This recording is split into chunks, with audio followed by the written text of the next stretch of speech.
Coucou les filles, aujourd'hui on va parler plaisir féminin. Les garçons, vous avez le droit de rester aussi. Je vous explique tout sur le mécanisme du plaisir féminin avec mon bassin anatomique Simone et mon petit clito, Glito le clito. Alors la mécanique du plaisir sexuel chez la femme, c'est à peu près la même chose que chez l'homme. Pour démarrer, déjà il faut en avoir envie. Pour en avoir envie, tout commence dans la tête. La première stimulation se fait dans le cerveau.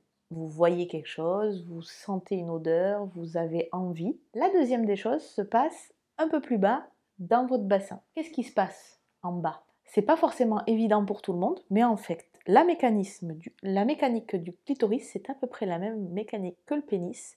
Vous avez les corps spongieux du clitoris qui se gonflent de sang et donc qui entraînent une érection clitoridienne qui se voit peu parce qu'en externe, le clitoris, c'est quand même tout petit. Mais c'est pas la taille qui compte, on vous l'a souvent dit. Donc le clitoris qui vient de se positionner ici, vous avez les piliers du clitoris ici qui s'accrochent sur les branches ischio-pubiennes.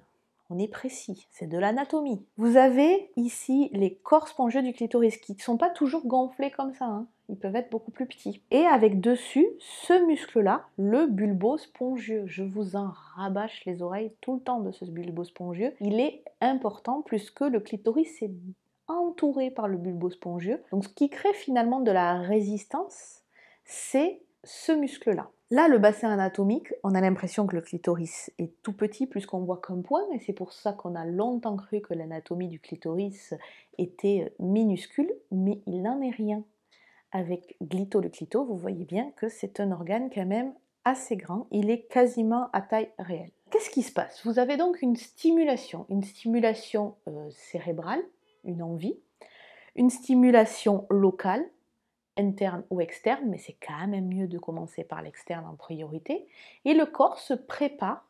Et se prépare pourquoi? Le corps de la femme se prépare à la pénétration. On peut avoir du plaisir sexuel sans pénétration, mais nous sommes des mammifères faits pour se procréer et la pénétration est quand même le but ultime de la procréation. J'ai pas dit du plaisir, attention, ne confondez pas.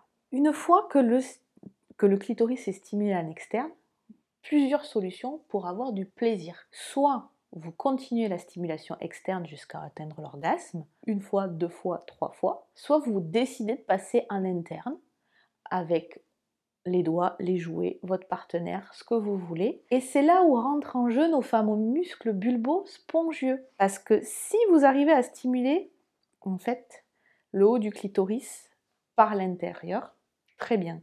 Mais lors de la pénétration, notamment par un pénis, ce qui est stimulé, en fait, ce sont les côtés. Et c'est donc la pénétration et les va-et-vient qui font que ça stimule les côtés du clitoris. C'est pour ça que les muscles qui sont de chaque côté du vagin ont tout leur intérêt. Si leur tonus est suffisant, ils enserrent les corps spongieux du clitoris et donc vous avez plus de sensations. Si les muscles sont un peu flagada, le clitoris a beau se gonfler, il y a moins de sensations parce qu'il y a moins de pression. Quand on parle de périnée et de plaisir sexuel, il y a quand même un muscle qu'il ne faut pas oublier, c'est le coccygien. Il est par là. Me direz-vous, il est très très loin du vagin et très très loin du clitoris. Oui, mais d'une manière ou d'une autre, en fait, étant ici, il y a les branches clitoridiennes qui viennent s'enchevêtrer dans tout le périnée. Et donc, ce muscle est très important. C'est le muscle de l'orgasme, c'est le muscle qui se contracte en fait quand vous avez un orgasme et qui vous permet d'avoir un plaisir maximum. S'il est un peu éteint, on va dire, que ça soit de par l'anatomie de votre bassin, d'où l'ostéopathie, même en externe, si ça bouge mieux, il sera plus réactif, d'où un périnée en bonne santé. Normalement, tout devrait bien se passer. Pour voir si vous arrivez à le réveiller, je vais vous faire quelques exercices. Vous vous installez tranquillement, de préférence sur vos deux fesses, hop, et les pieds relâchés. Je vous propose de faire la petite tornade. Vous la connaissez cette petite tornade, je vous en parle tout le temps. Au niveau de l'anus. Donc vous serrez, remontez. Vous sentez le sphincter anal se resserrer et normalement vous sentez que les choses remontent, les organes remontent vers votre tête. Là vous êtes en train de contracter le plancher pelvien, donc un des plus grands muscles de votre périnée. Mais en comparaison, ce que je vais vous demander de faire, c'est un petit triangle. vous localisez vos ischions ici. Normalement, si vous êtes assis sur vos ischions. Et votre coccyx. Donc, on est comme ça, le triangle est comme ça. Et je vais vous demander, hop, de venir écraser le triangle.